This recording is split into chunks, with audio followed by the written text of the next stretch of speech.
Welcome to IIT Ganit. So today we are going to learn about rational functions. So rational functions की maximum और minimum value कैसे find करते हैं, we will learn that. So first of all, अब rational functions के अंदर कितने types हैं वो देखते हैं. जो first type है वो क्या है, 1 upon linear, मतलब 1 के नीचे एक linear क्या लिखा हो, expression लिखा हो. जैसे for example की बात करते हैं. For example 1 over x minus 3, it is a linear expression or it is a linear function you can say, or we can say 1 over 2x minus 5, it is also a linear function. Okay, so here how to find its maximum and minimum value, we will have to learn that. So let us see the general expression of 1 by linear. So 1 by linear का general expression क्या होगा, 1 over ax plus b type, 1 over ax plus b type का, मतलब नीचे एक linear function लिखा हुआ है. ठीक है, अब मैं इसे क्या कर रहा हूँ, क्रॉस मल्टीप्लाई. जैसे क्रॉस मल्टीप्लाई करूंगा तो y into a into x plus b y equals to 1 आएगा. I am finding x with respect to y now, so it will be equal to 1 minus b y over a y. So यहाँ से क्या ऐसा लग रहा है y की value zero हो सकती है? कभी कभी नहीं होगी. y की वैल्यू कभी जीरो नहीं होगी, मतलब और तो सब वैल्यू ले सकता है y, बिल्कुल, क्योंकि x की वैल्यू हम पुट करते हैं, कुछ भी x पुट कर सकते हैं, बट x कभी इन्फिनिट नहीं होगा, तभी तो ये जीरो नहीं हो रहा. इसलिए ये चीज़ ध्यान रखनी है हमें कि इस वाले फंक्शन की जो रेंज आएगी that will be all real except zero. Always 1 over linear की range all real except zero होगी. Clear? Range is basically minimum and maximum value की पूरी एक साथ लिखना, उसे कहते हैं रेंज. ऐसी बात करते हैं हम range of linear bye linear.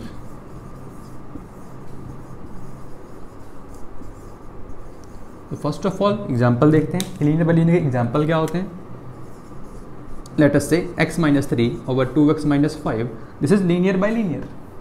ये वो लीनियर हैं जो क्या नहीं सकते, एक दूसरे से कट नहीं होंगे. ठीक है, जो एक दूसरे के फैक्टर्स नहीं हैं. जैसे अगर मैं कहूँ, ऐसा लिख दूँ 2 times x minus 3 divide by 2x minus 6, ये तो क्या है, ये तो 1 ही लिखा हुआ है. मैं ऐसे की बात नहीं कर रहा हूँ, मैं इनकी बात कर रहा हूँ. ठीक है, जो एक दूसरे कट नहीं होंगे. ठीक है, चलो अब मैं इसकी बात करते हैं इसकी जनरल एक्सप्रेशन की. तो जनरल एक्सप्रेशन क्या होगा, ax प्लस बी ऊपर वाले का होगा, cx प्लस डी नीचे वाले का होगा, उसको y मान लिया. और फिर से मैं x को y की टर्म्स में निकालता हूँ तो क्या आएगा, y into x into c plus y into d equals to ax plus b. So from here I will take x common, cy minus a equals to b minus dy.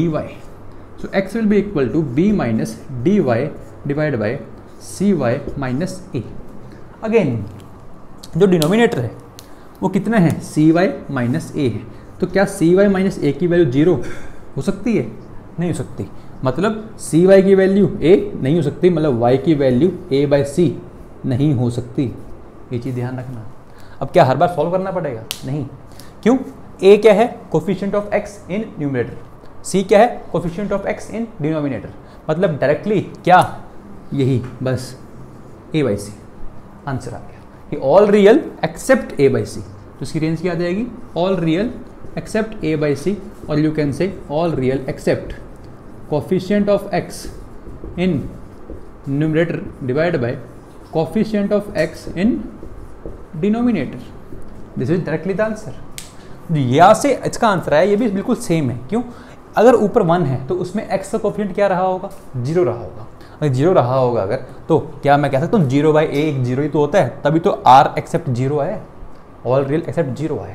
ठीक है, अगर मैं यहाँ से बात करूँ, इस क्वेश्चन की रेंज बताओ, क्या कहोगे आप, all real except 1 over 2. Answer आ गया. यहाँ से तो ये तो क्या है, कॉन्स्टेंट फंक्शन है. मैं फिर से कहा था कि उनकी बात नहीं कर रहा जो आपस में कैंसिल हो जाएंगे. मान लो कोई आपको function they they 2x plus 5 divide by 3x minus 5, तो इसका आंसर क्या आएगा, रेंज का आंसर भी डायरेक्टली ऑल रियल एक्सेप्ट 2/3. तो दिस इज इट्स रेंज. अब बात करते हैं नेक्स्ट, दैट इज क्वाड्रेटिक. अगर आ जाए, अभी तो लीनियर की बात की थी, अब बात करें क्वाड्रेटिक की. तो this was the basic which we have to learn. So let's move on towards our quadratic by quadratic form, quadratic by linear form and linear by quadratic form. सो कौन कौन सी बात कर रहे हैं हम? Quadratic by quadratic, linear by quadratic, quadratic by linear, in forms की बात कर रहे हैं आप। इन फॉर्म्स के लिए एक जनरल मेथड है जो हमें याद करना है। वो क्या है? तो सबसे पहले जो एक्सप्रेशन दिया हुआ है उसको y मान लो, एज्यूम इट एज y, या फिर दिया होगा कि y इक्वल्स टू दिस। ठीक है। Second step is just cross multiply and make quadratic in variable x variable में क्या बना लो? क्वाड्रेटिक बना लो। And third step is discriminant greater than equal to 0 कर दो। ठीक है, ये तो होगी बात, बट आगे क्या करना है? फोर्थ स्टेप अभी समझ आएगा, देखना ध्यान से। मान लो एक क्वेश्चन दिया हुआ आपको, y equals to x square minus 3x plus 4 divide by x square plus 3x plus 4। मैं फिर से कह रहा हूँ, मैं उनकी बात कर रहा हूँ जो आपस में फैक्टराइज होकर कैंसिल नहीं होंगे, ना तो इसके फैक्टर्स ना इसके फैक्टर्स में कोई फैक्टर कॉमन नहीं है, उनकी बात कर रहा हूँ जिनके फैक्टर्स कॉमन नहीं है। अगर फैक्टर्स कॉमन होंगे तो कैंसिल आउट हो जाएंगे, फिर तो वो कौन सी फॉर्म ले लेगा? लीनियर बाय लीनियर की फॉर्म ले लेगा। इसलिए मैं उनकी बात कर रहा हूँ जो फैक्टराइज होकर कैंसिल नहीं होंगे। चलो क्या करना है इसके अंदर? इसकी रेंज निकालनी है, तो y मान लिया, स्टेप 1 तो खत्म। क्रॉस मल्टीप्लाई कर दो, y into x square plus 3xy plus 4y equals to x square minus 3x plus 4। X square में क्वाड्रेटिक बनाते हैं तो एक्स स्क्वेयर कोफिशिएंट कितना आएगा? y माइनस 1 आएगा, प्लस x का कोफिशिएंट कितना आएगा? यहाँ से 3y आएगा, ये प्लस 3x आ जाएगा। तो मैं यहाँ से 3 को भी बाहर ले लेता हूँ, 3x। ओके, तो यहाँ से y प्लस 1 बचेगा, 3x कॉमन ले लिया तो यहाँ से y आया, ये वाला प्लस 1 देगा, यहाँ से 4y और इसको 4 को इधर लेके आऊँगा तो माइनस 4 इक्वल टू 0। अब ये x में क्वाड्रेटिक है, इसकी वैल्यू 0 होनी चाहिए। तो कोई भी क्वाड्रेटिक वैल्यू 0 कब होती है? जब उसका discriminant greater than equal to 0 होगा, तभी वो 0 पॉसिबल है। चलो डिस्क्रिमिनेंट करते हैं। डिस्क्रिमिनेंट कितना आएगा? 3 इंटू वाई प्लस 1 का whole square that is b square minus 4ac, c is 4 into y minus 1। तो ये आ गया अपना डिस्क्रिमिनेंट। अब यहाँ से अपनी y की क्या आ जाएगी? रेंज आ जाएगी। जिसके लिए ये y क्या, जिस y के लिए ये equation greater than equal to 0 होगी, दैट इज आवर आंसर। तो this is our final step and यहाँ से क्या निकाल लेंगे हम? y की वैल्यूज निकाल लेंगे। This is our answer. चलो निकाल के देखते हैं। अब ये ध्यान से देखना, ये लिखा हुआ है 3 इंटू वाई प्लस 1 का होल स्क्वेयर और ये लिखा हुआ है 4 इंटू वाई माइनस 1 का whole square. So I can apply a square minus b square here. So it will be 3 into y plus 1 plus 4 into y minus 1 into 3 into y plus 1 minus 4 into y minus 1 greater than equal to 0. 3y plus 4y that is 7y. 3 plus minus 4 is minus 1.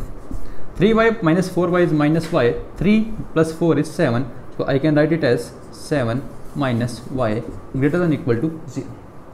तो यहाँ से क्या करते हैं हम? Number line बनाते हैं। Number line में इसके रूट्स प्लॉट करेंगे, that is 1/7 and 7 greater than equal to 0। But इसका जो कोफिशिएंट है ये नेगेटिव है, तो साइंस पॉजिटिव नेगेटिव की जगह नेगेटिव पॉजिटिव नेगेटिव आ जाएंगे। वेविंग का मेथड लगाया, पावर दोनों की क्या है? ऑड है, इसलिए साइंस ऑल्टरनेट चेंज होंगे। ठीक है, अब यहाँ से हमें क्या चाहिए? पॉजिटिव चाहिए। पॉजिटिव चाहिए मतलब कौन सा आंसर आ जाएगा? ये वाला। मतलब y की वैल्यू आ चुकी है 1/7 से लेकर 7 तक। बट क्वेश्चन फिर से यहाँ ख़त्म नहीं होता, ये चीज़ ध्यान रखना। क्यों? एक बात बताओ, अगर मैंने यहाँ पे x के स्क्वायर में क्वाड्रेटिक बनाई है तो y की वैल्यू 1 हो सकती है या नहीं हो सकती? हम ये कहेंगे नहीं हो सकती। तो हमें क्या करना है? ऐसे केसेस में हमें चेक करना है कि क्या y इक्वल्स टू 1 के कॉरस्पॉन्डिंग कोई x आ रहा है। अगर इसके लिए कोई x आ रहा है, यहाँ पे अगर कोई x आ रहा है तब तो मैं y इक्वल टू 1 को इंक्लूड करूँगा। अगर ये नहीं आ रहा तो मैं इसको इंक्लूड नहीं करूँगा। ये one of the most important step है, ध्यान रखना, वेरी इंपॉर्टेंट। फिर से बता रहा हूँ, एक्स स्क्वायर में क्वाड्रेटिक बनाई थी, उसका जो कोफिशिएंट है उसके कॉरस्पॉन्डिंग y को मैं क्या करूँगा? 1 के इक्वल, ताकि 0 बन जाए। तो अगर इसके कॉरस्पॉन्डिंग y को 1 के कॉरस्पॉन्डिंग करने पे x की वैल्यू आती है तो y की वैल्यू 1 इंक्लूड होगी। अगर y की वैल्यू 1 के लिए x नहीं आता तो वो इंक्लूड नहीं होगा। देखते हैं y की वैल्यू 1, मतलब y की वैल्यू 1 पुट कर दो यहाँ पे। जैसे ही 1 पुट करोगे तो क्या बनेगा, 1 equals to x square minus 3x plus 4 divide by x square plus 3x plus 4। Cross multiply कर दो तो x square plus 3x plus 4 equals to x square minus 3x plus 4। X square cancel, 4 से 4 cancel, 6x equal to 0, x equal to 0, मतलब हाँ x आ रहा है, मतलब x की वैल्यू अगर 0 होगी तो ये वैल्यू 4/4 y की वैल्यू 1 दे देगी, मतलब y की वैल्यू 1 पॉसिबल है। क्यों? क्योंकि x की वैल्यू 0 पॉसिबल है, इसलिए मैं y इक्वल टू 1 यहाँ से इंक्लूड करूंगा। तो इंक्लूड कर दिया, मतलब इतना ही आंसर आ गया 1/7 से 7, क्योंकि 1 इसके अंदर है, बिल्कुल है, कोई दिक्कत नहीं। तो this is how to find the range of quadratic by quadratic, linear by quadratic और क्वाड्रेटिक बाय लीनियर। कुछ भी हो हमेशा क्या करना है, y मान लिया, x में क्वाड्रेटिक बनाई, उसका discriminant greater than equal to 0 कर दिया, तभी 0 हो पाएगा आंसर। ओके, एक क्वेश्चन और देख लेते हैं, let's see one more question. So next question is, question दिया हुआ है y equals to x plus 1 into x minus 2 divide by x into x plus 3। तो पूछ रहा है बताओ y की रेंज क्या होगी, y की रेंज क्या होगी, दिस इज द क्वेश्चन।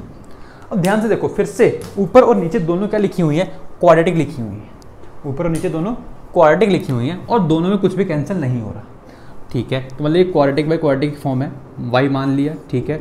ऊपर मल्टीप्लाई करेंगे क्या बनेगा, x square minus 2x plus x that is minus x into minus 2 divide by x square plus 3x। Next step is cross multiply, तो y x square plus 3xy equals to x square minus x minus 2। X square को मैं इधर लेके आऊँगा तो coefficient क्या आएगा, y minus 1 आएगा। x को इधर लेके आऊँगा तो कोफिशिएंट क्या आएगा, 3y प्लस 1 आएगा। 2 को इधर लेके आऊँगा तो प्लस 2 इक्वल टू 0। x में क्वाड्रेटिक है जो, तो इक्वल टू 0 कब होती है, जब उसका discriminant greater than equal to 0 रहा होगा। तो डिस्क्रिमिनेंट की value greater than equal to 0। Let's see this discriminant here. So b square that is 3y plus 1 का whole square minus 4a that is y minus 1 into c that is 2 greater than equal to 0, let us see 9y square plus 1 plus 6y minus 8y minus 2 minus 4 plus 8 greater than equal to 0। तो क्या बन गया, 9y square minus 2y plus 9 greater than equal to 0। अगर आप ध्यान से देखो इसको तो ये फैक्टराइज तो नहीं हो रहा, ये फैक्टराइज तो नहीं हो रहा, ठीक है। अगर फैक्टराइज नहीं हो रहा तो एक काम करो, इसका पहले डिस्क्रिमिनेंट चेक कर लो, इसका डिस्क्रिमिनेंट चेक कर लो। चेक करते हैं, b square that is 4 minus 4ac 4 into 9 into 9। अगर देखा जाए ध्यान से तो ये क्या आ रहा है, नेगेटिव आ रहा है। अगर ये नेगेटिव आ रहा है इसका मतलब क्या है, भाई डिस्क्रिमिनेंट नेगेटिव और लीडिंग कोएफिशिएंट पॉजिटिव, तो क्या ये क्वांटिटी ऑलवेज पॉजिटिव होगी। मतलब y की वैल्यू कुछ भी पुट कर लो, ये इक्वालिटी तो हमेशा वैलिड है। y की वैल्यू कुछ भी पुट कर लो, ये इक्वालिटी हमेशा वैलिड है। मतलब ये वैलिड है तो ये वैलिड है, ये वैलिड है तो ये वैलिड है, तो मतलब ये वैलिड है। मतलब y की वैल्यू कुछ भी, मतलब y की वैल्यू कितनी आ गई, ऑल रियल। y की वैल्यू कितनी आ गई, all real. Is that clear? This is how to solve such type of questions, ठीक है, क्लियर है। यहाँ पे एक शॉर्टकट भी है वो, बट उस सबके लिए नहीं है। That is for specific, this is for specific question. There is specific question of that type. Let's see that. I am telling you, if you find the range for y equals to x minus 1 divided by x into x minus 2, अगर आप इसकी range निकालोगे तो इसकी range फिर से बिल्कुल same process लगाने के बाद ऑल रियल आ जाएगी। y belongs to all real. अब इसका शॉर्टकट है, एक शॉर्टकट ये है कि जो ऊपर वाले का रूट है, अगर वो रूट इन दोनों के रूट के बीच में लाई करता है, ऊपर का रूट क्या है 1, नीचे का रूट क्या है 0 और 2, अगर ऊपर वाले का रूट इन दोनों के बीच में लाई करता है तो इसकी रेंज हमेशा ऑल रियल आएगी। चाहे आप इसको नोट में लिख लो, ठीक है। मतलब ऊपर वाले का रूट मतलब कुछ ऐसा, मान लो मैं ऊपर x माइनस ए लिख दूँ, नीचे x minus b into x minus c लिख दूँ। अगर a बिलोंग करता है b से c के बीच में तो y की रेंज पक्का क्या आएगी, ऑल रियल आएगी। ये चीज़ ध्यान रखना, क्लियर है। चलो let's do one more question. So next question is x y equals to x square minus 5 plus 6 divide by x square minus 4x plus 3. Find range. तो रेंज क्या आएगी? अगर आप ध्यान से देखो इस क्वेश्चन को, इसमें क्या हो रहा है, ऊपर और नीचे दोनों क्या बन रहे हैं, फैक्टर्स बन रहे हैं. फैक्टर्स क्या बनते हैं देख लेते हैं. y इक्वल्स टू ऊपर बन रहे हैं x minus 3 into x minus 2. नीचे क्या बनते हैं x minus 3 into x minus 1. ठीक है, ये बात तो समझ आ गई. तो सर x माइनस 3 तो कट गया, x minus 3 cancel out. So y is equal to x minus 2 divide by x minus 1. Sir इसकी रेंज हमें आती है लीनियर बाय लीनियर की. क्या करते हैं, कोफिशिएंट ऑफ x ऊपर, कोफिशिएंट ऑफ x नीचे, ऑल रियल में से क्या कर दो, माइनस कर दो. तो ऑल रियल में से 1 by 1 that is all real minus 1. क्या आ गया सर, आंसर आ गया. बट फिर से ऐसा नहीं है, ऐसा नहीं है. यहाँ पे ध्यान क्या रखना आपको, देखो कैंसिल किसको किया हमने, x माइनस 3 को कैंसिल कर दिया. तो क्या x की वैल्यू 3 पॉसिबल है क्या? पॉसिबल नहीं है, क्योंकि ये क्या बन जाएगा, 0 बन जाएगा. अगर x की वैल्यू 3 पॉसिबल नहीं है तो अगर मैं इसके अंदर 3 पुट कर दूं तो क्या वो कभी वैल्यू आ पाएगी? कभी आ ही नहीं पाएगी. जब x 3 नहीं होगा तो उस पर कॉरस्पॉन्डिंग वैल्यू क्यों आएगी? कभी नहीं आएगी. मतलब वो वाली वैल्यू भी हटानी है. तो x इक्वल टू 3 पुट करने पे y की वैल्यू कितनी आ रही है, 1/2. मतलब ये कभी हो ही नहीं पाएगा, क्योंकि x कभी ये नहीं हो पाएगा. तो x की वैल्यू के कॉरस्पॉन्डिंग जो वैल्यू आएगी y की वो कभी हो नहीं पाएगी. तो मतलब जो आंसर आएगा that will be all real except 1 and 1/2. That will be except 1 and 1/2. This is how to do such type of questions. तो हमको ध्यान देना है, फैक्टर्स हो रहे हैं नहीं हो रहे. अगर फैक्टर्स नहीं हो रहे तो क्या करना है, फैक्टर्स होते हैं तब क्या करना है. ठीक है. तो there is one homework question for you. You have to find the maximum and minimum value, that is y equals to x square plus 14x plus 9 divided by x square plus 2x plus 3. Maximum and minimum value कितनी होगी? This is your homework question. Okay, so comment in the comment box. Let's see who will solve it. चलो ठीक है, it's all about rational functions की range. Thank you and keep studying.